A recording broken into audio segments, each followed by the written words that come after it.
yang ingin tanyakan? Kalau memang nggak ada, saya langsung masuk ke perhitungan-perhitungan. Tadi kita membahas tentang konsep-konsepnya saja, konsep-konsep dasar tentang apa itu kos bersama, apa itu kos tambahan, apa itu produk bersama, apa itu produk sampingan. Oke, sepertinya masih mudah dan cenderung untuk bisa difahami. Sekarang saya lanjutkan ke kegiatan belajar 2 tentang sistem kos produk bersama. Nah, jadi kos bersama itu tadi kan dinikmati oleh beberapa jenis produk. Jadi kayak tadi, kos bersama itu dinikmati oleh baik hamburger, steak, roast maupun yang menjual daging fresh, gitu kan. Semuanya punya kos bersama.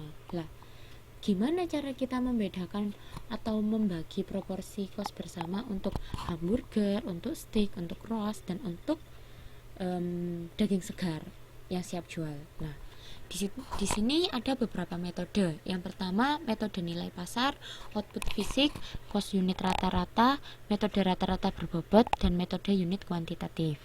Kita bahas satu persatu. Yang pertama, metode nilai pasar. Metode nilai pasar itu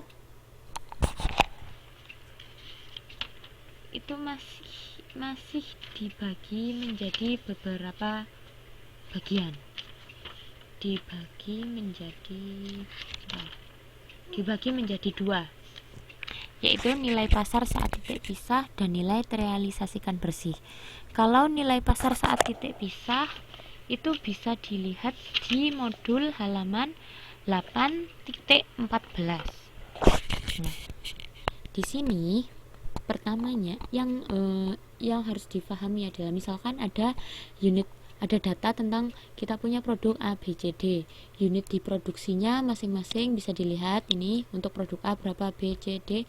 Kemudian nilai pasar per unit setelah titik pisah. Nah, ini kita harus punya data ini, dan total nilai pasar ini tinggal mengalihkan saja antara unit diproduksi dan nilai pasar per unit setelah titik pisah. Contohnya kayak produk A, unit diproduksinya 20.000, nilai pasar per unit setelah titik pisahnya 2.000, sehingga total nilai pasar untuk produk A adalah 20.000 dikali 2.000, dapatlah 40 juta. Nah, cara yang sama tinggal dikalikan untuk produk A, B, C, D. Setelah tahu nilai pasar untuk masing-masing produk, kemudian kita total, dapatlah 200 juta. Di soal sudah diketahui bahwa kos bersamanya untuk menghasilkan produk A, B, C, dan D itu 150 juta. Kemudian kita masuk ke stage kedua. Kita membuat rasio.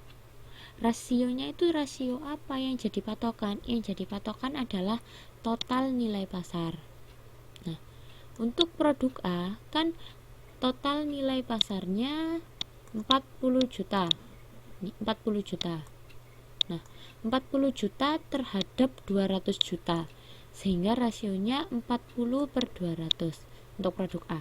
Karena produk B total nilai pasarnya 45 juta, berarti 45 per 200. 45 itu total nilai pasar produk B, sedangkan 200 itu total nilai pasar keseluruhan produk 200 juta ini tadi. Nah, dibuat rasio untuk masing-masing produk.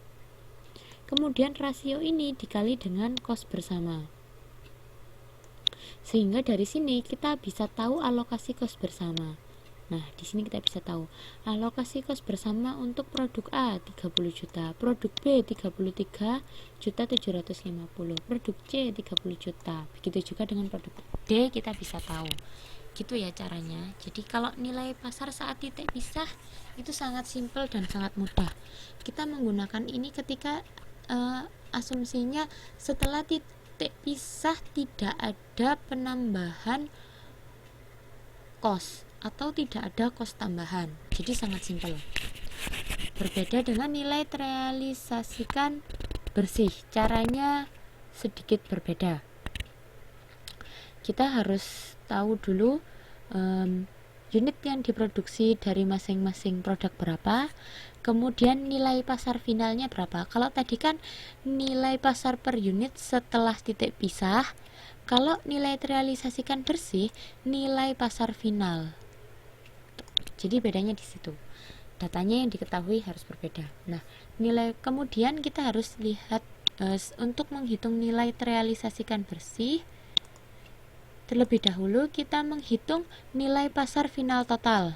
Nah, caranya tinggal mengalihkan unit diproduksi dengan nilai pasar final. Contohnya untuk produk A, unit diproduksinya 20.000, nilai pasar finalnya 4.000, sehingga nilai pasar final total 80 juta. Cara yang sama dilakukan untuk semua produk, baik itu produk A, B, C, dan D. Tinggal dikalikan saja. Di situ di atas sudah ada rumusnya. D sama dengan B kali C. Kemudian kita, kalau tadi nilai pasar saat titik pisah diasumsikan bahwa tidak ada penambahan kos setelah titik pisah atau tidak ada kos tambahan. Kalau nilai terrealisasikan bersih itu ada kos tambahannya. Nah, di sini kos pemrosesan tambahan total. Jadi kalau ada kos tambahan, kita lebih baik menggunakan metode yang ini. Nah, di sini setelah menghitung nilai pasar final total, kita tambahkan kos pemrosesan tambahan totalnya.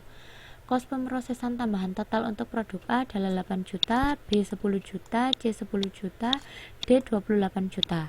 Nah, nilai pasar final total ditambah dengan kos pemrosesan tambahan total, didapatlah nilai pasar hipotesis total. Tinggal ditambahkan aja, 80 juta ditambah 8 juta, sehingga nilai pasar hipotesis dikurangkan, bukan ditambahkan, maaf. Jadi tadi nilai pasar final total dikurangi dengan kos pemrosesan tambahan total, sehingga 80 juta dikurangi 8 juta, didapatlah 72 juta. Kenapa kok dikurangi? Karena ini tadi nilai pasar final. Jadi setelah di pasaran, kita punya data setelah ada di pasaran, produk jadinya produk A itu dihargai sebesar 4.000.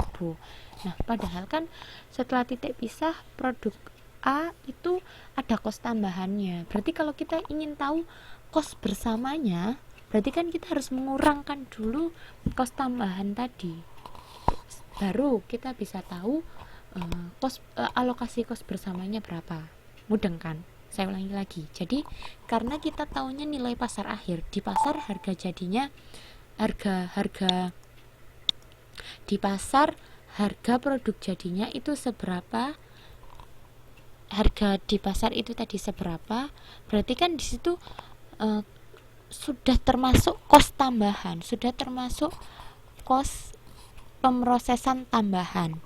Jadi kita harus mengurangkan kos pemrosesan tambahan terlebih dahulu, baru kita bisa menghitung kos bersamanya. Jadi untuk bisa tahu nilai pasar hipotesis total, kita harus mengurangkan nilai pasar final total dengan kos pemrosesan tambahan total. Jadi contohnya untuk produk A 80 juta dikurangi 8 juta. Untuk produk B 75 juta dikurangi 10 juta. Tuh. Semuanya dikurangkan. Jadi di situ kita bisa tahu nilai pasar hipotesis totalnya dulu. Kita harus menghilangkan